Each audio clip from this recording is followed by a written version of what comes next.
Welcome back to True Crime Revealed, where we uncover the most chilling cases, dissect the facts, and expose the failures that allow dangerous individuals to walk free. Today's story is one that will leave you both heartbroken and outraged. It was March 12, 2023, when police in Vancouver, Washington, received a frantic call from a desperate grandmother. Her 27-year-old daughter, Meshay Melendez, and her 6-year-old granddaughter, Layla Stewart, had vanished. The fear in her voice was unmistakable. This was not a simple case of a mother running away or cutting off contact. Something was terribly wrong. Meshay was a devoted single mother, her world revolving around her little girl.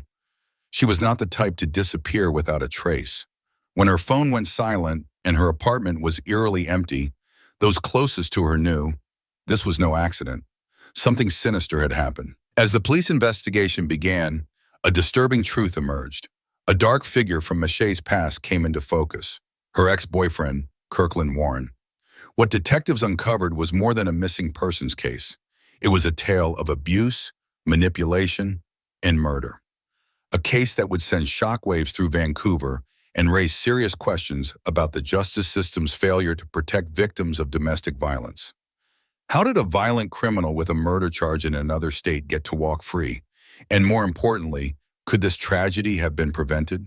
Today, we dive deep into the tragic case of Meshay Melendez and her daughter Layla, a story of love, betrayal, and a system that failed to intervene before it was too late.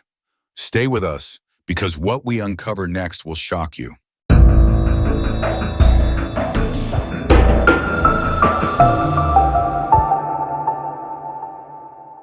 To truly understand this case, we need to know the people at the center of it, the lives that were lost, the relationships that shaped this tragedy, and the dark history that foreshadowed its inevitable outcome. Let's start with Meshay Melendez, a 27-year-old single mother, strong-willed and devoted to giving her daughter the best life possible. She worked hard, was independent, and despite life's challenges, she never gave up on her dreams or her child. To Meshay, being a mother wasn't just a role, it was her entire world. Her daughter, Layla Stewart, was a bright and joyful 6-year-old, a little girl who radiated happiness.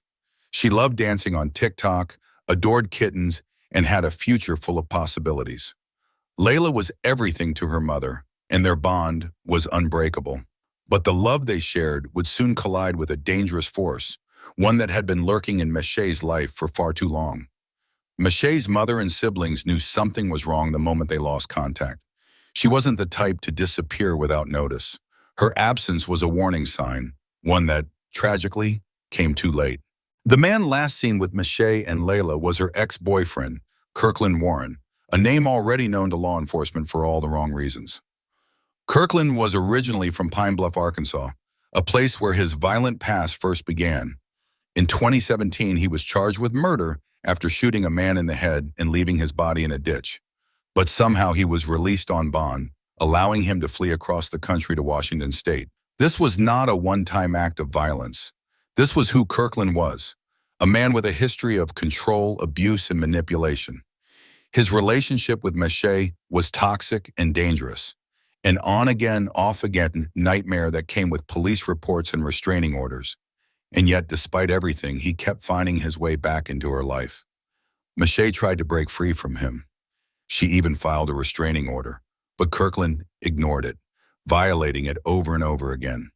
And the system, it failed her, time after time. But Meshay wasn't the only woman connected to Kirkland. He was also married to a woman named Meshay Tyler Warren, who lived in Portland, Oregon. Meshay worked at a local bank, but beneath the surface, she was involved in something much darker. She was caught stealing nearly $25,000 from customer accounts, and police suspected she was part of a financial scheme, one that may have even involved Meshay. Was Meshay just an unwitting participant, or was she trapped in something she couldn't escape from? And how much did Kirkland have to do with all of it? Two women, both connected to a dangerous man. One of them ended up dead, the other facing criminal charges. But before authorities could untangle the truth behind the financial fraud, something far worse happened. Meshay and Layla vanished, and the search for answers was only just beginning. Coming up next, the night of their disappearance, the lies Kirkland told police, and the chilling moment when two lifeless bodies were found. By the time Meshay Melendez and her daughter Layla Stewart disappeared, the warning signs were already there, but no one acted fast enough. The system had multiple chances to protect them, but each opportunity slipped away, leading to the inevitable tragedy. Let's go back to December 22. Meshay makes a terrifying call to 911. She tells police that her ex-boyfriend, Kirkland Warren, shot at her balcony window while she was standing there. This wasn't just an argument gone too far. This was a clear act of attempted murder. Kirkland wasn't just angry, he was dangerous. But what did police do? Nothing substantial. There was no immediate arrest, no swift action to remove him from her life. And this would be the first major failure in this case. Fast forward to February 2023, and something strange happens. Meshay recants her statement. She tells authorities she lied, that Kirkland never fired a gun. She even goes so far as to claim that she and a friend, who had also witnessed the shooting, both suffered from mental health and substance abuse issues, completely discrediting her own case. But was this the truth? Or was she coerced into taking it back? We've seen this pattern far too often. A woman terrified of her abuser, knowing that if he goes free, he will come back even angrier. And the courts, they believed her recantation. They let him go. Then on March 2023, Kirkland is finally arrested. The charges: domestic violence, making threats, illegal possession of a firearm, and a drive-by shooting. This should have been the moment where things turned around. And yet, it wasn't. Kirkland had one of the highest risk assessment scores police had ever seen, 31 on a scale of 1 to 18. This meant he was considered an extreme danger to Meshay and anyone around him. And yet, despite all of this, despite his past, the court still gave him a way out. Just 4 days later, on March 6, 2023, Kirkland is released on bail. Let's be clear, this wasn't just a mistake, it was a death sentence. The judge ordered GPS monitoring, but guess what? It never happened. The man who violated a restraining order, who had attempted to kill Meshay before, who was still facing a murder charge in Arkansas, was now back on the streets, free to do whatever he wanted. And what he wanted was to make sure Meshay never spoke out against him again. It's March 12, 2023, a Sunday morning in Vancouver, Washington. The streets are quiet, the world is still waking up. But somewhere in the early hours of the day, a mother and daughter are about to take a ride they will never return from. At 5 o'clock a.m., Meshay Melendez and her 6-year-old daughter, Layla Stewart, step into Kirkland Warren's Dodge Charger. They're leaving a friend's apartment where they'd been staying for the night. Meshay, still in the on-again, off-again relationship with Kirkland, had gone back to him once more. Maybe it was fear. Maybe it was hope that things would get better. Maybe it was a forced situation she couldn't escape. But whatever the reason, this ride would be her last. Hours later, a friend spots Kirkland's car again, but something is horrifyingly wrong. Inside the vehicle, Meshay is unconscious in the passenger seat. She is naked from the waist down. And in the back seat, Layla, the innocent 6-year-old girl, sitting in the car with a man she trusted, completely unaware of the terror unfolding in front of her. That friend, Thomas' friend, the last person to see them alive, doesn't stop the car, doesn't question it. Maybe she was scared. Maybe she didn't realize the deadly danger Meshay and Layla were already in. Because just hours later, Kirkland drives away. And from that moment on, Meshay Melendez and Layla Stewart are never seen alive again. For 6 days, there's silence. No one hears from Meshay. No texts, no calls, nothing. Her family grows frantic. Her mother, who spoke to her every day, now can't reach her at all. And that's when they know something is very wrong. On March 18, 2023, Meshay's family officially reports her and Layla missing. The Vancouver Police Department immediately conducts a welfare check at Meshay's apartment. They find nothing, no signs of a struggle, no indications of where she and Layla might be. But then, the next day, a chilling discovery is made. Meshay's car, a burgundy Dodge Charger, is found abandoned in the Van Mall neighborhood. This is the same area where she had stayed with Kirkland on the night of March 11th, the very last place she was known to be. The questions multiply. Where could they be? Why would Meshay's car be left behind? And most importantly, Why isn't Kirkland answering any questions? What happened in those 6 missing days? And could the police have saved them if they acted sooner? Coming up next, the shocking discoveries, the lies Kirkland told police, and the horrifying truth behind what really happened to Meshay and Layla. For 6 days, the Melendez family held on to hope. They checked Meshay's favorite places, called her phone over and over, and pleaded with police to do something. But on March 19th, 2023, the truth started to unravel, and the reality of what happened was far worse than anyone imagined. The first break in the case came when police searched Kirkland Warren's house and car. What they found, a nightmare. In his Dodge Charger, police discovered blood evidence, shell casings, and something even more chilling, a large blue tarp. This tarp would later become one of the most critical pieces of evidence, pointing to premeditation. Kirkland was taken into custody that same day, but he refused to cooperate. He played dumb, claiming he had no idea where Meshay and Layla were. But behind closed doors, police were already piecing together the truth. 3 days later, on March 22nd, 2023, a 911 call came into the Clark County Sheriff's Office. A passerby in a rural area near Washogal, Washington, had noticed something strange, a pair of lifeless figures down an embankment near a creek. But at first, they didn't believe it was real. They described them as mannequins, dumped, abandoned, left to decay. But when officers arrived, the truth was undeniable. 2 bodies discarded like trash, and within hours, police confirmed their identities. Meshay Melendez and her 6-year-old daughter, Layla Stewart. They had both been shot in the head. Meshay executed with a single gunshot. Layla shot twice. A child, her life barely begun, taken in the most cold-blooded way imaginable. But what's worse, the medical examiner's report showed that before she was murdered, Layla had been assaulted. A 6-year-old girl, innocent, trusting, and her last moments were spent in unimaginable terror. But even without Kirkland's confession, the evidence against him was overwhelming. Police found text messages Kirkland sent to friends asking where to bury a gun, money transfers from Meshay's phone, her bank account drained after she vanished, blood and shell casings in his car, physical proof of a violent struggle. That blue tarp, suggesting he planned to hide their bodies all along. But what stands out the most? His timeline. Kirkland claimed he had nothing to do with their disappearance, but police already knew he was lying. Because on March 18th, just hours before they were officially reported missing, Kirkland had sent another text message, one that said everything police needed to hear. I need to get rid of this Stolo. Stolo, slang for a stolen car. And what was the last vehicle Meshay and Layla were seen in? Kirkland Warren's Dodge Charger. Coming up next, the arrest, the trial, and the moment Kirkland Warren finally faced justice. Detectives confront Kirkland with the truth. Where is Meshay? Where is Layla? They ask. And his response? A flat denial. I don't know where they are. He sits back, calm, collected, like a man who believes he can talk his way out of anything. But the detectives keep pressing. They remind him that his car is filled with blowout evidence, that Meshay's bank account was drained from her own phone, that he was caught searching for places to hide a gun. And still, he denies it. Then he does what so many guilty men do. He tries to shift the blame.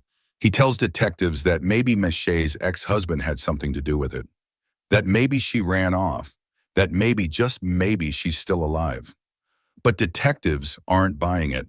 And as they continue to confront him with the truth, Kirkland knows he has to change his story. So he tries one last lie. He claims that Meshay shot her own daughter and then turned the gun on herself, that he had nothing to do with it, that somehow in the middle of an argument, a mother killed her child and herself, despite the fact that she had been shot execution style, despite the fact that her body had been dumped in a remote area, despite the fact that Kirkland had tried to cover it up.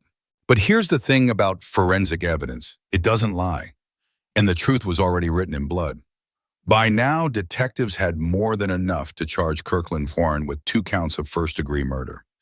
They presented their case to prosecutors, who quickly realized this wasn't Kirkland's first time killing someone. Because back in 2010 in Pine Bluff, Arkansas, there was another murder case, one that had been sitting unsolved for years. The victim, Curtis Urart, shot in the head, his body dumped in a ditch, just like Meshay and Layla.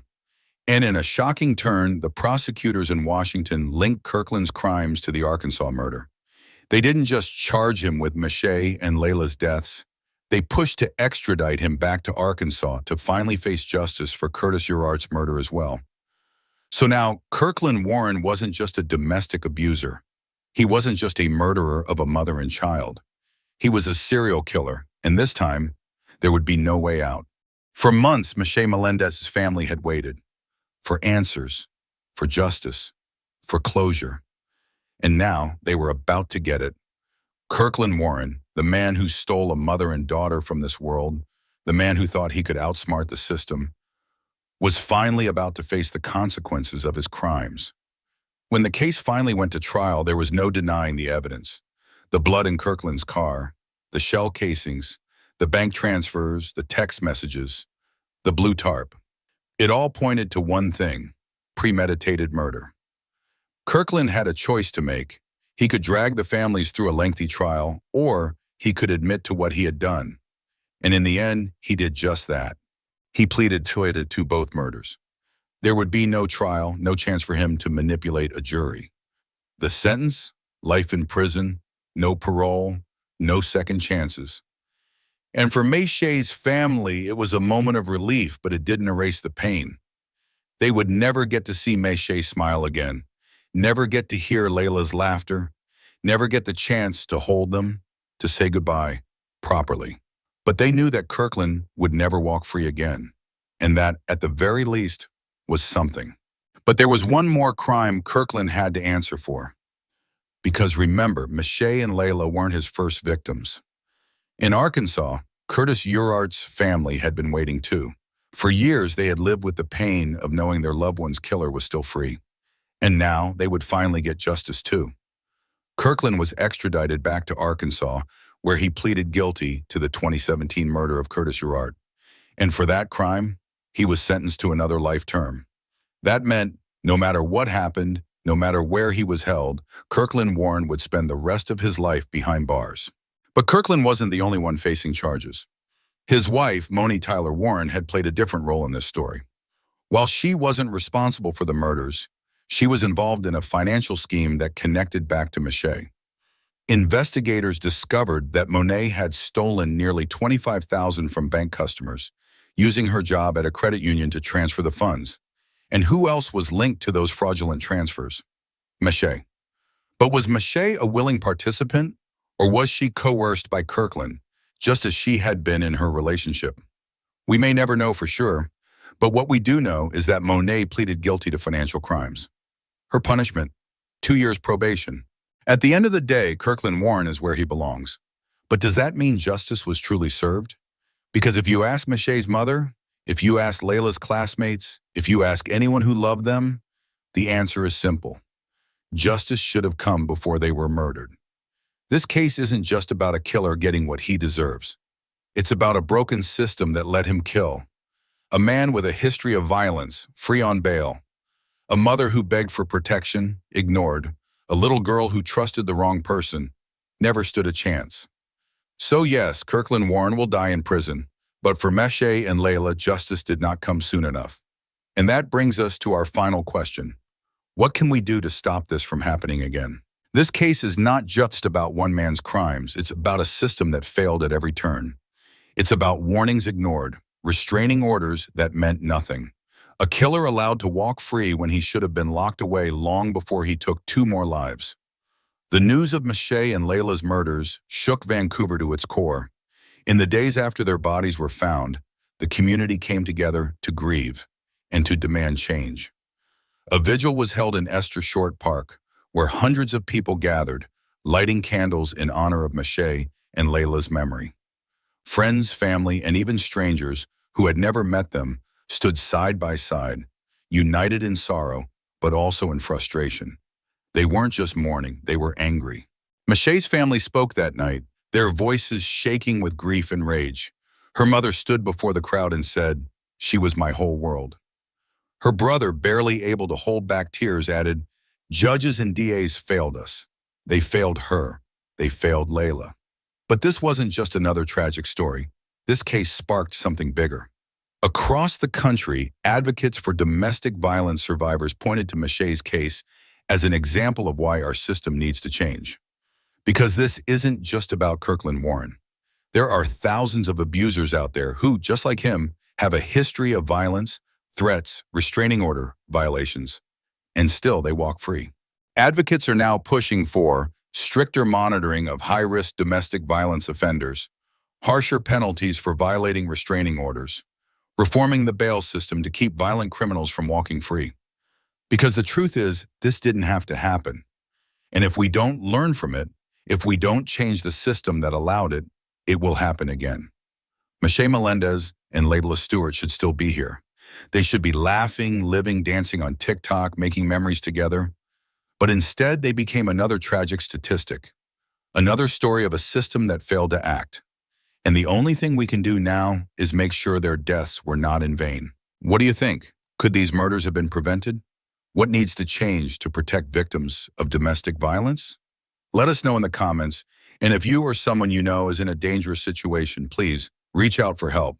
Thank you for joining us on this episode of True Crime Revealed. Stay safe, stay aware, and we'll see you next time.